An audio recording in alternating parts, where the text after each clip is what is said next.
প্রিয় বন্ধুরা, সবাইকে জুম্মাবাদ। আমি মসজিদে নামাজ পড়ার জন্য বের হয়েছি। এখান থেকে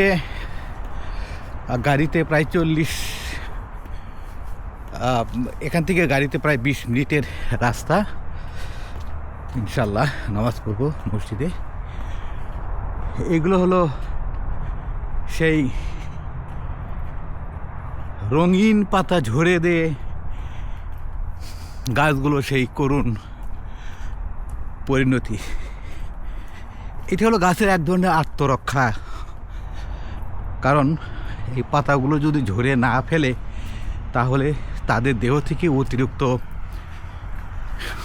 যে পানি আছে, তাদের দেহের ভিতরে যে পানিগুলো আছে, সে পানিগুলো এদের পাতার পত্ররন্ধ্র দিয়ে বের হয়ে যাবে। অর্থাৎ পাতা ঝরে যাওয়াটা হলো শীতকালীন সময়ে এই উদ্ভিদের আত্মরক্ষামূলক এটি জৈবিক ক্রিয়া।